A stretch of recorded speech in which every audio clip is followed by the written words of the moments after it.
All right. Well, I really appreciate everyone joining today. This is Stress to Strength, Reclaiming Your Mind, Body, Soul Connection, where we're just going to kind of talk through and identify ways to quiet the noise and return to your inner wisdom. It's not an easy process by any means. So there's going to be a lot of content. We're going to be covering a lot of material over the next 6 weeks. I've done my very best to provide a foundation of information for you that you can understand kind of the mechanisms of stress, how it shows up, and what you can do to address it from a mind, body, soul perspective. So we're going to learn some strategies, remove the mental clutter, discover these powerful techniques for unlocking unwanted patterns, and then get some actionable tips for finally accessing your inner wisdom because you all have shared that's what you're looking for. If you want to stick around for an additional week, you're welcome to. I would love to have you. You're going to get a free bonus for putting it all together. So next steps of what you're going to offer or how you're going to actualize this information in your real life, right? So you might be here because you want to ditch the chronic stress and find inner peace. You may be here because you want a deeper understanding of yourself and your strengths. You might want to tap into your intuition and make empowered choices. Or maybe you've worked with me and you just want to keep working with me. So these sessions, like I said, will be recorded. You will have access to them after the group. You'll have an email that'll come with all the slides, the workbook, the video, and some of the exercises that we do in our sessions. So regardless of why you're here, I'm grateful and I appreciate that you all are willing to sort of trust this process and to allow for insights and growth and movement. It sounds like you all are looking for some meaningful, fulfilling life, having less stress, more strength. Um, so most of you, like I said, know me in some capacity. So just generic information, I'm a licensed certified counselor, national board certified counselor, and then also a certified coach. Um, I have been in a bit of a circuitous path. I've been doing my own personal growth work for lots of years. Personally, probably about 25 years, professionally, probably about 12. And it's just my passion. I love this work so much. It makes me feel meaningful and like I'm contributing to community. I am lucky enough to call it my vocation. Um, so focusing on the mind, body, soul has provided me a framework and tools to heal and grow in ways I didn't know was possible. I've struggled with my own mental health issues, my physical illness, patterns that I couldn't break, stuck energy and feelings of purposelessness. I'm not immune. I'm a human. The information and practices that I'm going to share with you, I've found incredibly helpful and have also helped other clients. And people move through some of these circumstances with a little bit more ease, right? So each module is going to be about this graphic. So this graphic highlights the area of focus. So at the top of the image is focused on the mind. The bottom right image is of a person extending their arm into the air, and this is to denote the body. The image at the bottom left, where the person's seated cross-legged, denotes the soul. So you'll see these images each slide to remind you of sort of the mind, body, soul journey. So we possess this internal GPS system. It's really sophisticated and it requires a lot of steadiness and a lot of practice. So our mind serves as this map. It provides a cognitive blueprint of our world, our relationships, and our potential. It charts the course, outlines destinations, and identifies obstacles. The body is awesome because it's our compass. It offers sensory feedback and physical cues. It senses the terrain and detects imbalances. It guides us towards the equilibrium. A lot of us don't appreciate or like being in the body because of the discomfort it offers us on a semi-regular basis. And the soul is our inner GPS. It provides the ultimate direction. It's sort of our true north of our being. So it aligns our actions and our values. It inspires our purpose. It connects us to something greater than ourselves. And when these three elements harmonize, we embark on self-discovery and a journey toward fulfillment and growth. It's this cool synergy that happens. So something that I want to keep asking you each module are these three questions. So what is your inner GPS whispering? And you might not be able to answer that right now, and that's okay. How do you access your inner wisdom daily? What practices do you find most helpful? And again, you might not be able to answer any of these questions right now. That's okay. I'm going to reference them over and over again because I want you to just try to pay attention to those subtle cues that are occurring on a regular basis. We just might not be especially attuned to it.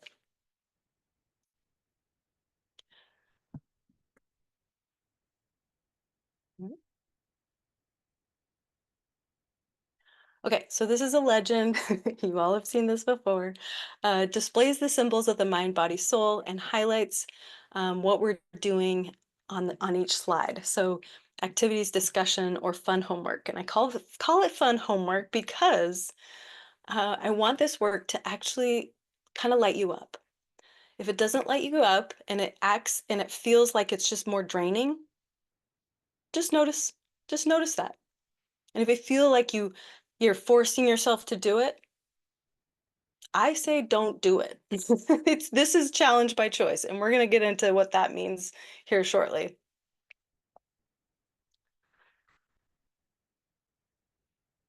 Okay. So to kick us off, there's a few things to keep in mind. So this is challenge by choice. This means that you can participate as much or as little as you want, right? Trust whatever comes up during each module. If you feel like maybe there's more to share, cool, put it in the chat.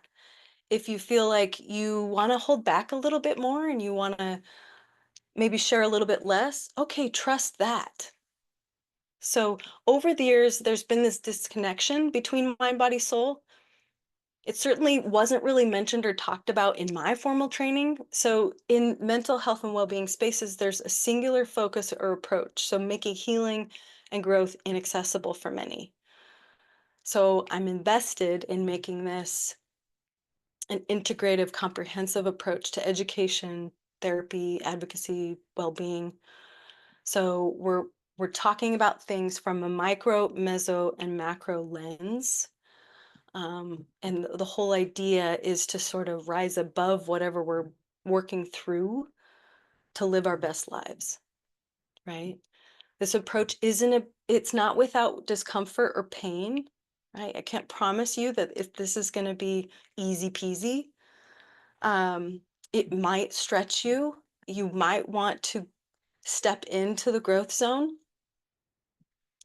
Maybe let's not get into the danger zone or death zone. I'll explain what those are. Um, but so the comfort zone is you might be sitting on the couch watching TV. You're just sort of hanging out. There's no threat really, right? The danger zone is maybe like bungee jumping if you're afraid of heights, right? It feels like you are in fight or flight. The death zone is where you actually feel like you might die. So in this process, please don't really veer into danger zone or death zone. If you feel like you might shut down because you want to share something, just tune into that, right? The growth zone is actually, there is some risk involved, but it's not going to launch you into a panic. So this training is designed to help you be in your growth zone And you get to decide where that is because each person's growth zone, death zone, danger zone, we're all different. So I want to honor that. All right, we're going to jump into an exercise. Again, challenge by choice. Okay. So I want you to just think of something that's caused you some distress lately. Something that you just can't really let go of. You can't resolve it or move on. You're just really struggling with this particular situation. It might be I have no money, or my relationship is a mess, or I can't get my life together. Everything feels chaotic. I'm chronically stressed. I wish life was simpler. I feel broken. So if you can write it down, that will be helpful. It's not necessary, but it can be helpful.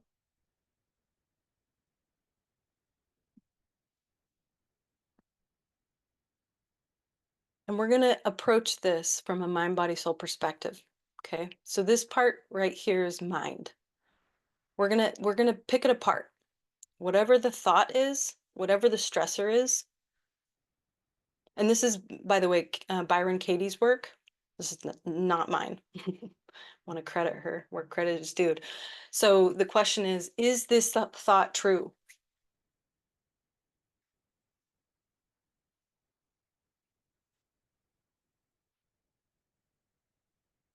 So if the thought is, I feel broken, or if the thought is, I wish life was simpler, or I'm chronically stressed, is the thought true?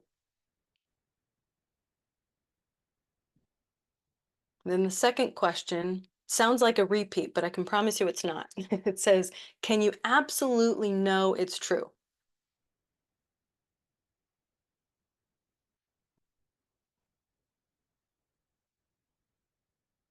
So the first question just sort of give this bird's eye view of like, oh, is it true? Yeah, maybe, I don't know. But when you ask the question, can you absolutely know it's true? You dig even deeper into whether or not it's objectively true. The third question, how do you react or what happens when you believe this thought?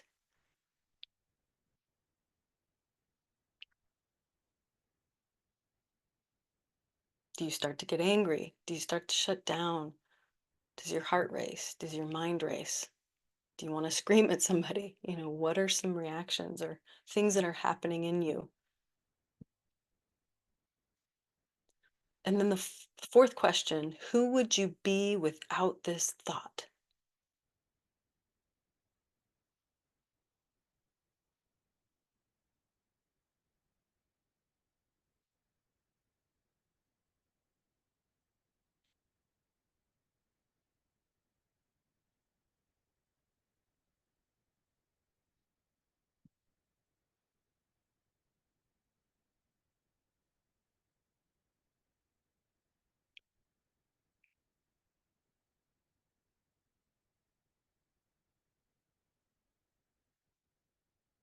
Right.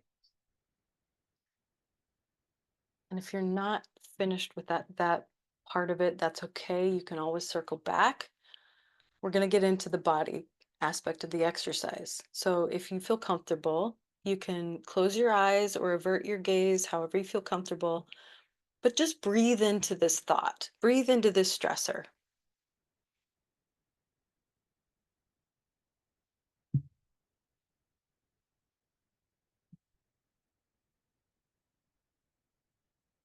And just sort of play it over and over in your head. Let it sit there. And then notice in your body what happens. Are there any sensations you experience?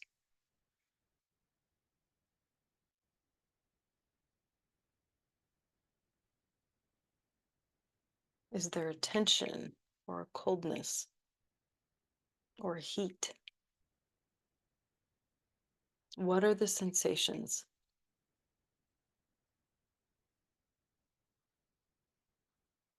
And then what's the quality of it? The texture, the temperature.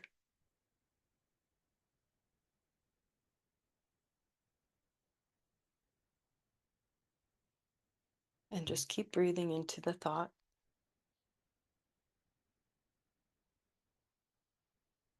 and sort of notice what's arising.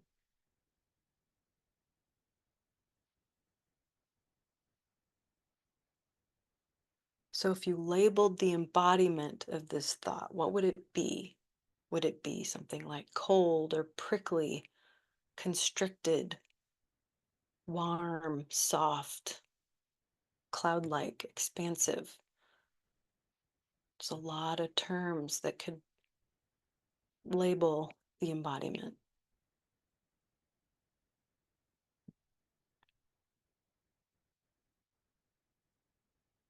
And if you can't quite access the sensations, that's okay.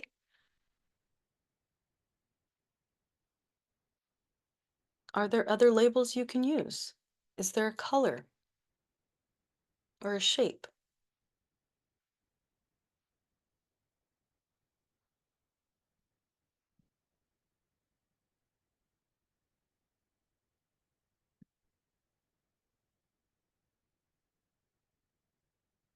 All right, we're going to move on to the next part, which is our soul.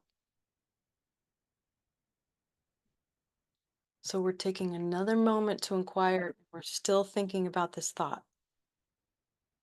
And you dig even deeper into where did this thought originate? Where did it come from? Is this my thought? Or is this societal expectations? Or ancestral or family stories or patterns? Is this thought a deep sense of knowing? Or is it fear based?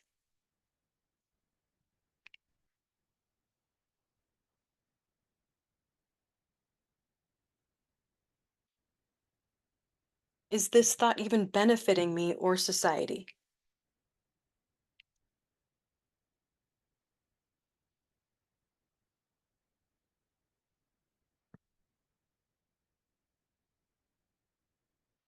And then to kind of veer into a bit of an exploratory territory, even though it's uncomfortable, will I allow myself a different thought and explore it more?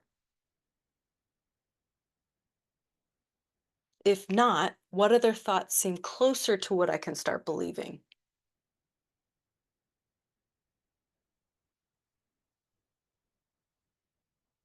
And then what fears come up? If I embody this thought completely, what fears arise?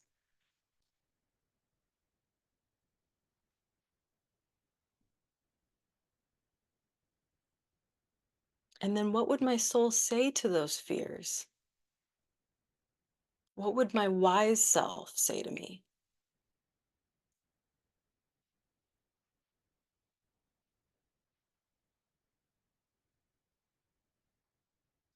So, this exercise is intended to get you thinking, feeling, and experiencing on multiple levels of awareness. The intent is kind of to heighten your understanding of how your thoughts impact your well being. We're going to review this exercise towards the end of the last module and assess if there's been any changes.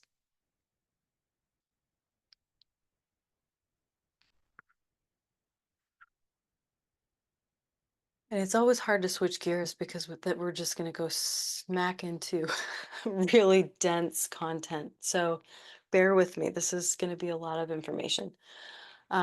So some of you may or may not be familiar with this term, cognitive distortions. So I teach this all the time. Basically, they're biases or thought patterns that cause people to perceive reality inaccurately. So they can be negative or irrational, and they can lead people to view things more negatively than they are. So cognitive distortions can also reinforce negative beliefs and emotions, which basically worsens the anxiety or depression you might be experiencing, or whatever stress or angst you might be going through, right? So paying attention to your thoughts are critical to building that strength that we're working towards, right? They're internal mental filters or biases that increase our misery, fuel our anxiety, and make us feel bad about ourselves. So our brains are continually processing lots of information, and sort of to deal with this, our brains seek shortcuts to cut down the mental burden. So here's some reasons they exist, because people are like, what? Well, if they're not helpful, why do we have them? Which I get, I feel you. So why do they exist? So stressful situations. People may develop cognitive distortions as a way to cope with stressful situations, especially if the stress is prolonged. So in some circumstances, it's adaptive, but when we apply it to other circumstances, it might be maladaptive, which means it's not it's not working anymore. It's not helpful. So another reason it exists is negative life events, right? So traumatic experiences or adverse life events can trigger a cognitive distortion, especially again if it's severe or prolonged. There are people who and I debated on whether or not to even put this in here, but mental illnesses like anxiety, depression, borderline personality disorder, PTSD can contribute to cognitive distortions. The only reason I say that is because Western society loves to make all these diagnoses. Uh, I am a little bit more in the middle when it comes to Eastern Western tradition. And so, what some might perceive as illness, I might perceive as we live in a society that doesn't exactly support certain groups of people.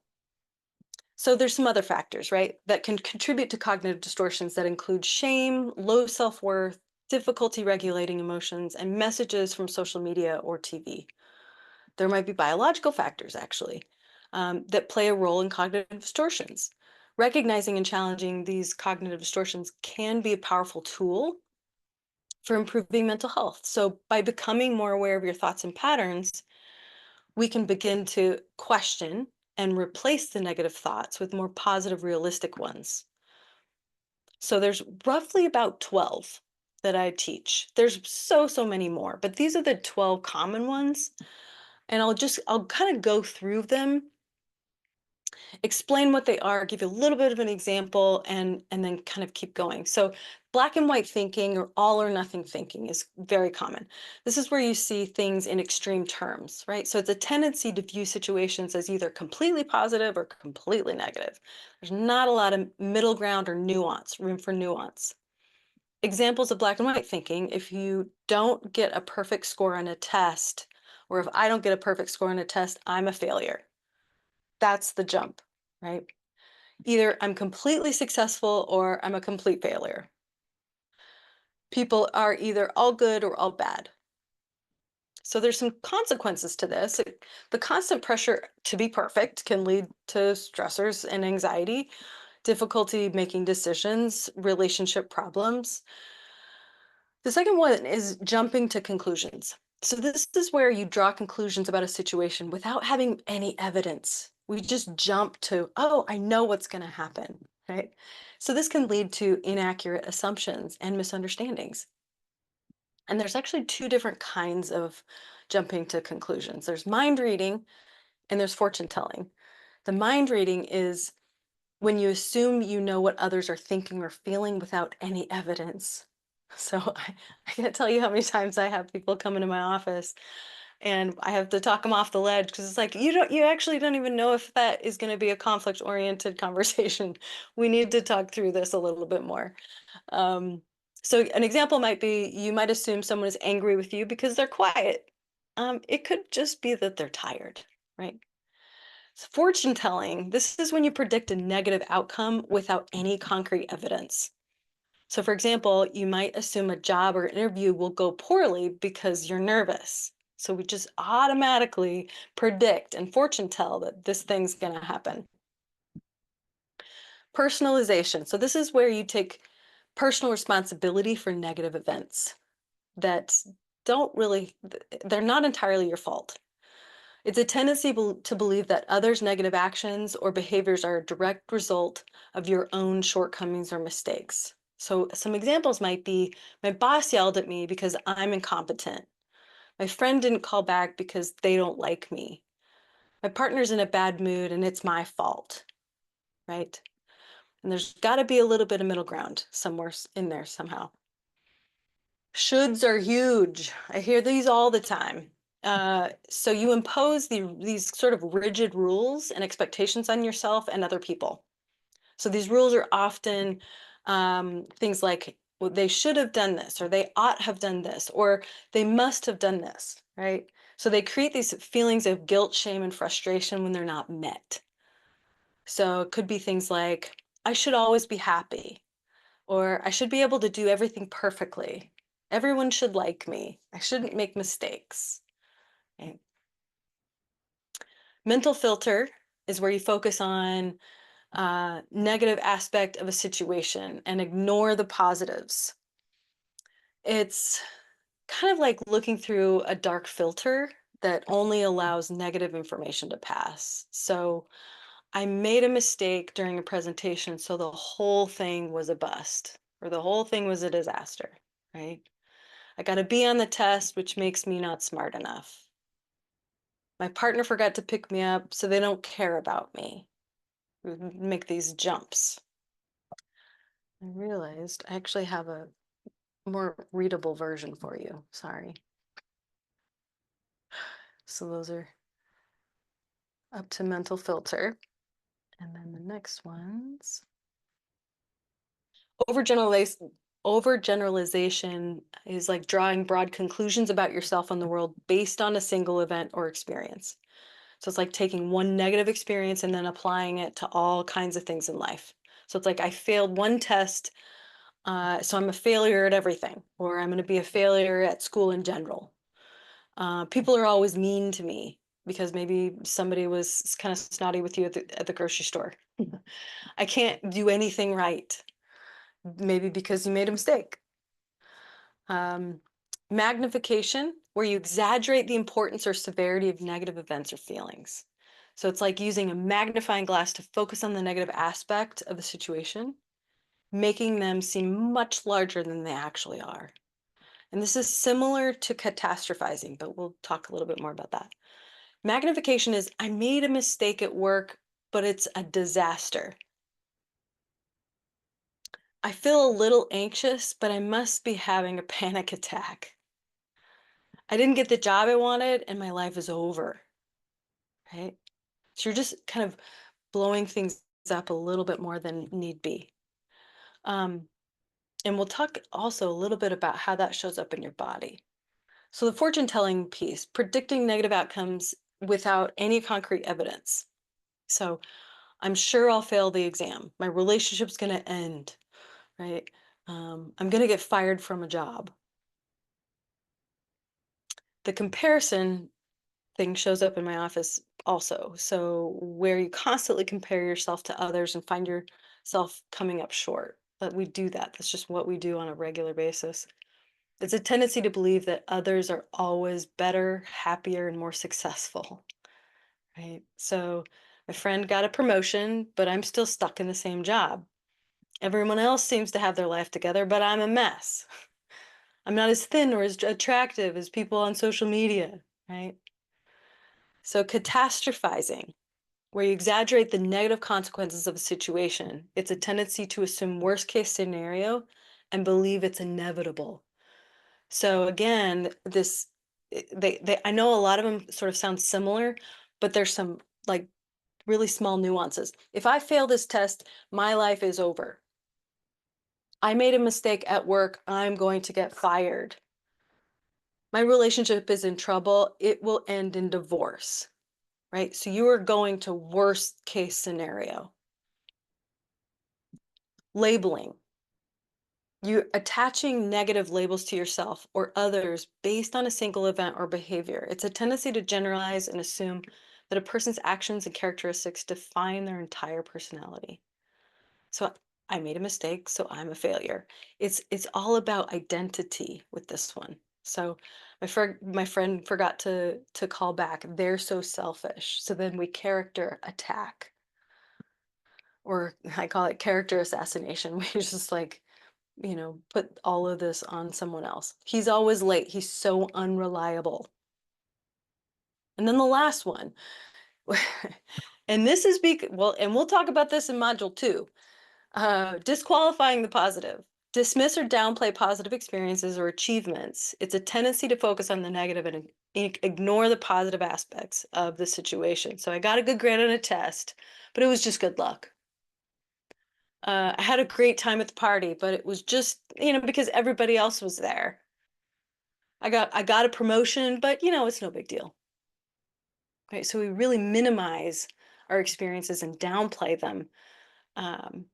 And that's because our brains are wired, and it's called the negativity bias, but we'll get into that.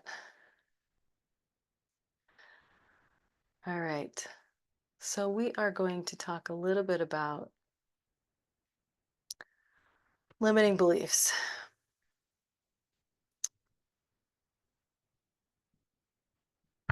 So there is a relationship between cognitive distortions and limiting beliefs. So there's this idea that limiting beliefs can reinforce cognitive distortions. Like, so for example, if you believe you're a failure, that's the limiting belief. You may be more likely to engage in catastrophizing, the cognitive distortion, when something goes wrong. So cognitive distortions can manifest as limiting beliefs. So if you're repeatedly engaging in negative thought patterns, it can lead to the development of negative beliefs about oneself. So overcoming both cognitive distortions and limiting beliefs is crucial for improving mental health. So limiting beliefs are essentially negative thoughts or assumptions about yourself that hold you back from reaching full potential. And we all have them. The critical piece is just being aware of them, right? And then doing something with that information. But they're like invisible barriers that prevent us from pursuing the goals and dreams that we have.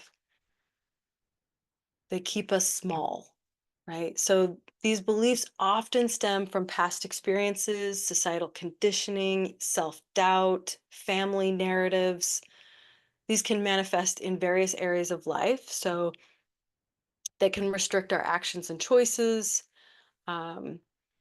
They operate sometimes below our conscious level, it's in the unconsciousness or subconscious levels. They erode our belief in ourselves.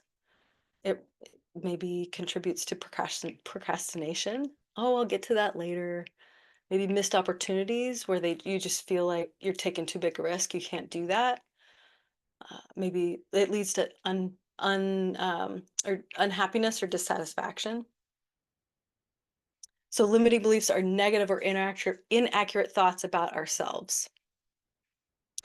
I was going to go into another term about cognitive fusion, but I'm not going to go into it. There's just too much information. So what I'm going to talk about next is limiting beliefs.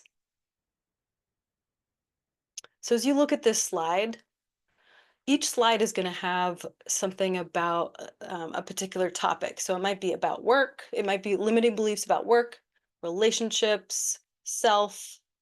I want you to look through the list and just kind of notice what comes up. Maybe write a few down that you experience.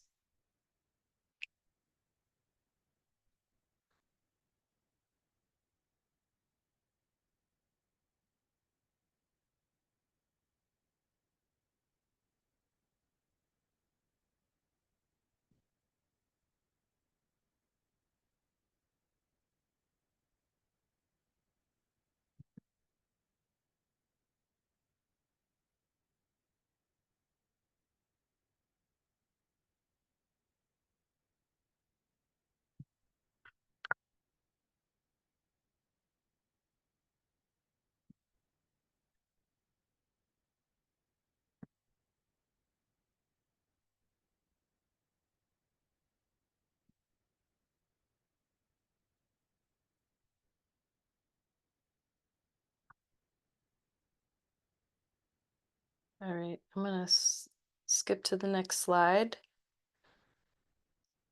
Like I said, you do have access to these slides, so if you aren't finished with that last slide, you can circle back. So here's some information about limiting beliefs regarding self-worth and health. These are some common things that show up regarding self-worth and health.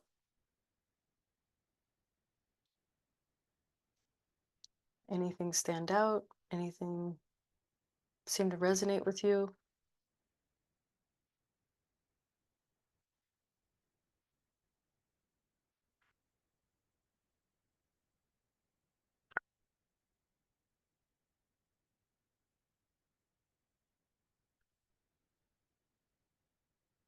All right, go to the next slide. Money and abundance. Who doesn't struggle with this one?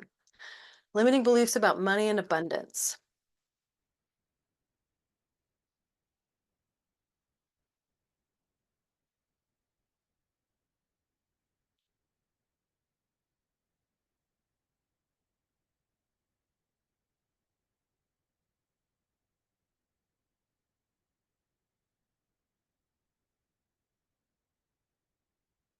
Okay.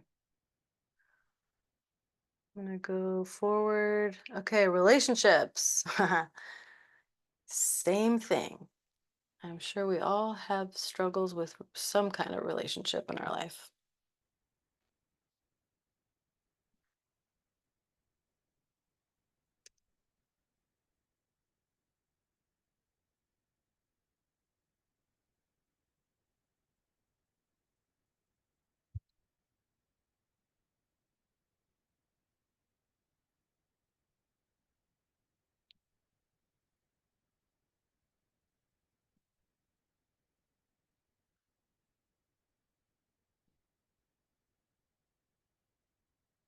All right, I'm gonna keep going. All right, so this is sort of an optional fun homework assignment. So if you're struggling to identify some of these underlying beliefs, don't worry about it. You can always circle back to them and mull them over. This is a process. I mean, it's taken me years to figure out like what is it that I actually believe? And how do I know that I believe it, right? Because it shows up in my life over and over and over again. That's why. Um, and I have to work through it over and over and over again.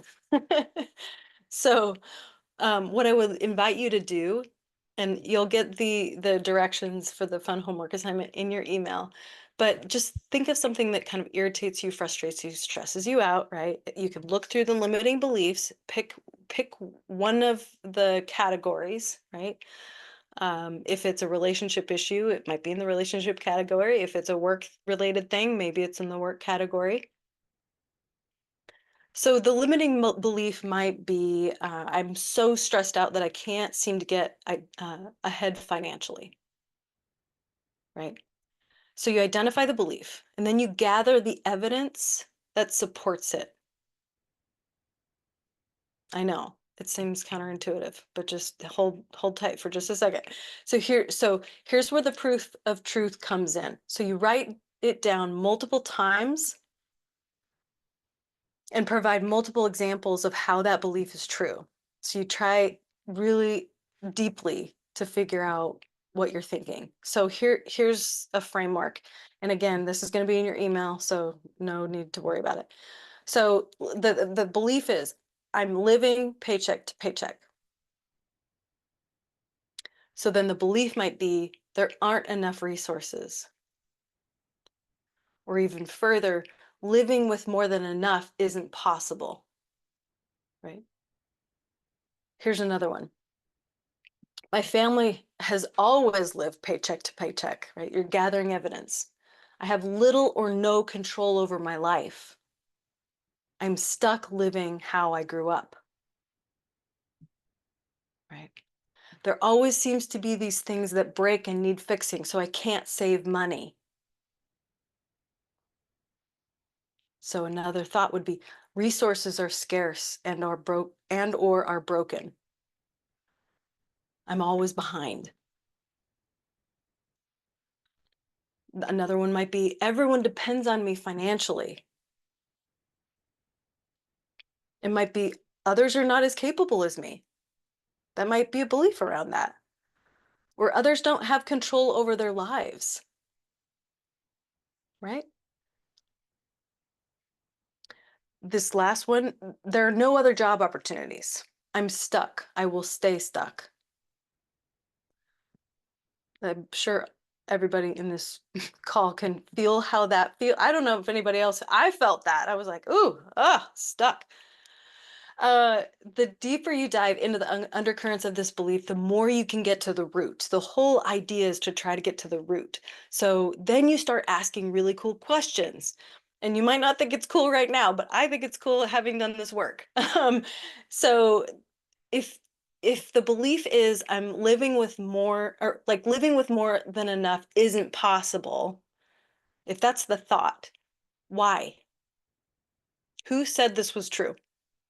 What are the examples that this is not true? And when have there been experiences that another possibility has shown itself, right? When have there been experiences that have proven a different possibility? So you're gathering evidence for the opposite.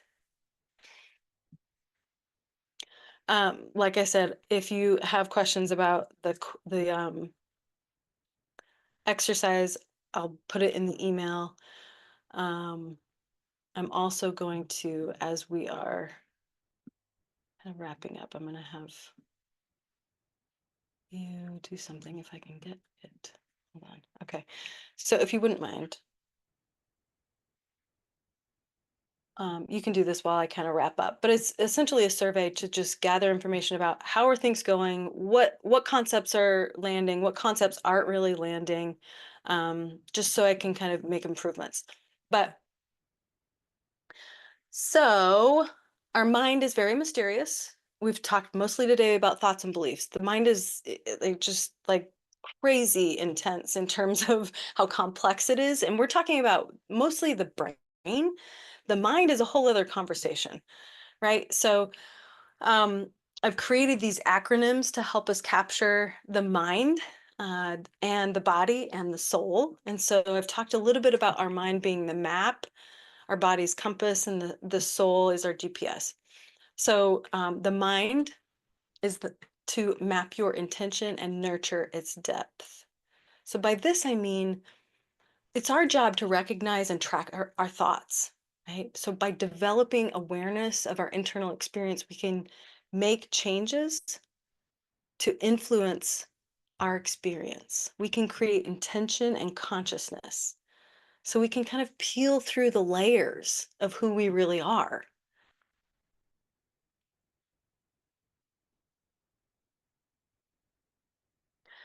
So I've been doing this work, since I was a teenager. Changing our thoughts do take time, and it impacts how we engage with our world and how we engage with our life. Um, we didn't really get into any of the magical thinking stuff, but I also wanted to just say we can't just think our way out of a problem or believe our way out of a problem. It has to be a comprehensive approach. So I'm really sort of suggesting that how we think, and what we spend time on and focus our attention on really changes our experience. So a simple way to say that is where our attention goes, our energy flows. And I really love this quote. So change your thoughts and change your world. I think that captures it. I think it can be incredibly helpful and transformative. All right, we're going to stop recording.